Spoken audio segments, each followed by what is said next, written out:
주선전화 모든 거는 마음가짐이 결정하죠. 안녕하세요, 주식공사 유튜버입니다. 반갑습니다. 자, 카카오뱅크에 대한 부분, 주가의 하락선 살짝 있지만, 우리가 은행주의 탑픽으로서 다시 한번 잘 나갈 수 있겠죠. 그래서 자, 개인들이 사거래일째 이렇게 수매수혜를 보여주는 모습을 보여주고 있다. 이렇게 좀 말씀을 드리면서, 자, 매기에서 이젠 고래, 카카오뱅크와 칼뱅, 톡스뱅크, 여기서 금융혁신을 선도한다. 이런 점을 말해주고 있죠. 자, 출범 이후에 금융권 내에 매기 역할을 해왔던 카카오뱅크와 K뱅크, 톡스뱅크는 인터넷 전문은행이 고래로 거듭나고 있는 부분이 있다. 그래서 인터넷 전문은행은 기존 전통은행이 공고히 자리 잡은 틈새를 파고들어 정체돼 있던 금융시장에 디지털화라는 그런 어떤 변화를 몰고 온 이런 부분이 있죠. 그래서 자, 카카오뱅크와 K뱅크 3분기 누적 기준으로 이미 작년 실적을 뛰어넘었고, 예적금 금리 인상과 대출 금리 경쟁력을 이렇게 앞서온. 이거 누구야? 이거 이따가 왜 이렇게 됐죠? 깜짝 놀랐네요. 자, 죄송합니다. 자, 아무튼 틈새를 파고들면서 디지털화, 앞으로 이게 디지털화가 이게 굉장할 것 같아요. 그래서 올해 카카오뱅크와 K뱅크 3분기 누적 기준으로 이미 작년 실적을 뛰어넘었고, 예적금 금리 인상과 대출 금리 왜 이래 이거 보면 이거 못 보겠네. 이거 왜 자꾸만 다운돼 밑으로. 자, 아무튼 형들아, 결국에는 우리가 레전드야 보면. 그래서 카카오뱅크가 올해 연간 2,346억 원 벌었네. 작년 1,136억 원에서 2,346억 돈을 쓸어 담았구만 보면. 이렇게 성장하는 기업이 어디 있어 보면 대단하죠. 그래서 카카오뱅크가 3분기 누적 실적 또는 1,679억으로 이미 작년 실적을 뛰어넘은 부분이 되겠고, 같은 기간 전북은행과 강주은행, 일부 지방은행 실적도 뛰어넘는 매기 역할을 했습니다 보면. 그래서 굉장히 잘 나갈 수 있는 그런 어떤 부분 충분히 많이 있다. 이렇게 좀 말씀을 드리면서, 자, 신용에 대한 부분 살펴보면요. 자, 신용 카카오뱅크에 대한 부분 굉장히 좀 이러한 신용에 대한 부분 털어내는 이런 부분이 나왔죠 보면. 자, 이렇게 해서 다시 한번 종목에 대한 부분 살펴보면, 개인들이 이렇게 개인들이 사거래일제 수매수에 대한 부분, 금융투자에 대한 부분 연기금에서 이렇게 좀 받쳐주는 모습을 굉장히 세게 보여주고 있다. 이렇게 좀 말씀을 드리면서, 자, 개인들이 사거래일제 이렇게 들어왔고요. 자, 프로그램에서 보면요. 6.40, 6.53, 6.5, 6.48 이렇게 프로그램의 수매수혜가 왕창 들어오고 있죠, 보면. 그렇게 해서 다시 한번 좀 좋아질 수 있는 그런 어떤 순간들은 굉장히 세게 올 수 있다. 그래서 월봉에 대한 부분, 추가해서 94,400원에 대한 부분에서, 자, 하락에 대한 부분 밑단에서 올려주고 있죠. 밑단에서 올려주고 있고, 살짝 누르지만 여기서 다시 올라갈 수 있지 보면. 그래서 좋은 기업에 대한 부분은 결국에는 보면 다시 올 수 있습니다 보면. 다시 좋아질 수 있지 보면. 그렇게 해서 하단에서 수매수에 대한 부분이 충분히 나올 수 있겠고, 주봉에 대한 부분 이거 살짝 눌러주네 보면. 그래서 연말입니다. 연말이고 거래일수로 얼마 남지 않은, 그래서 보면 연말에는 배당을 꼭 받아야 되겠죠. 배당을 꼭 받아야 되겠고, 그래서 보면 그래도 모르죠. 3천선은 유지해 줄란가 지금 보면 지금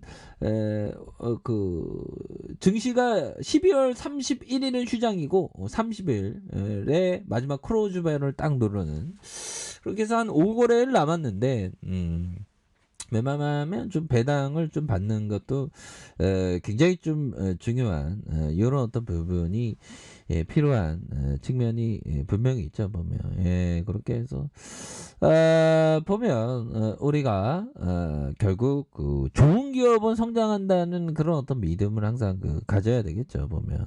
그렇게 해서 좋습니다 보면. 그래서 보면 자 보면 자 이렇게 해서 아니 뭐 지수도 올라오는데 카카오뱅크가 안 올라갈 리가 없지 보면. 그런 부분이 됩니다. 그래서 지금 뭐 카카오에 대한 그룹 전반의 노이즈는 다 끝나지 않았습니까 보면. 아이 정부에서 그만 좀 갈궈야지 우리를 왜 이렇게 힘들게 해 보면.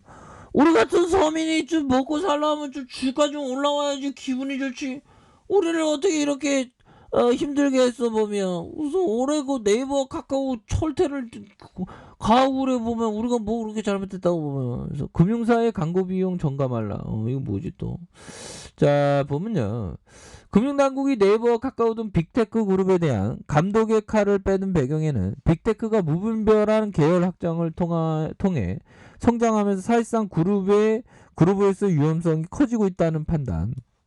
그래서 또 빅테크에 대한 제어 장치를 마련해 빅테크와 전통 금융사 간의 이른바 기울어진 운동장 논란을 해소하겠다는 의지도 있다. 그래서 이에 대해서 빅테크 회사들은 크기도 전에 싹을 자르려 한다고 우려감을 넣는 그런 부분이 되겠네요. 그래서 대표적인 사례가 카카오페이가 2019년 인수한 보험 대리점 인바우 UI 관계다. 그래서 당초에 카카오페이에 유입된 고객이 보험에 가입하면 보험사가 인바우의 월 납입 보험료의 560%를 수수료로 제공하고 인바우는 그 가운데 280%를 카카오페이에게 줬다. 그러나 올 3월부터 계약 내용을 바꿔서 인바우가 받던 수수료는 560%, 560%에서 280%로 반토막 났고 이중 절반인 140%가 카카오페이에게 제공되었다. 그래서 카카오페이는 인바위의 기여도가 낮은 보험사 요청에 따라 수수료가 조정된다. 이러지 정부가 이걸 너무 규제 칼날을 하면 안 되지 보면.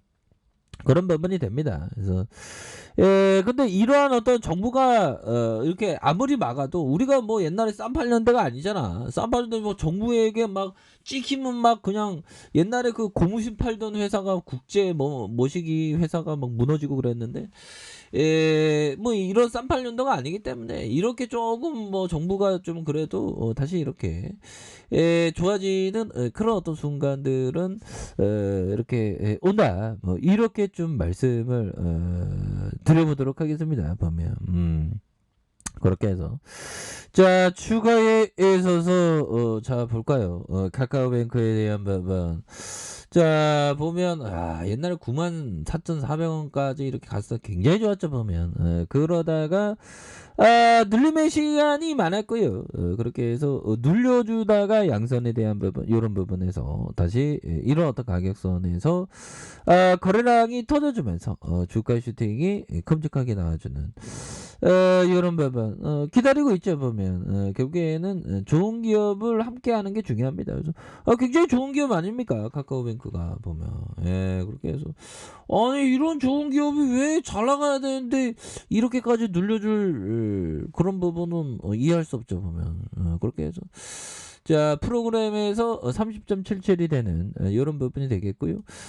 종목에 대한 부분 살펴보면 금융투자에서 3거래일째 순매수에 대한 부분이 나와주고 있고 개인들도 이렇게 잡아주고 있죠 보면. 이런 부분으로 해서 이제는 다시 한번 달라질래 모습 보여줄 수 있는 부분이 많이 나올 수 있다. 뭐 이렇게 좀 말씀을 드려보도록 하겠습니다. 그래서 주봉에 대한 부분 하단선에서 주봉에 대한 부분 이런 어떤 하단선에서 다시 한번 수급에 대한 부분이 바짝 당겨주면서 주가에 있어서 강력한 슈팅이 충분히 나올 수 있는 그런 부분이 되겠다. 그래서 자 보면 지켜줘야 하는 선과 지켜줘야 하는 선과 자 상단선과 상단선 돌파해야 돌파해야 돼요.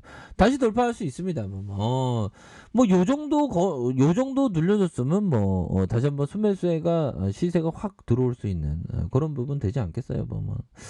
초기 시세가 다시 만들어질 것 같은데요, 보면. 분봉 봐봐요, 분봉. 분봉 보면 브레이크 어느 정도 걸렸잖아, 보면. 침체권에서 이렇게.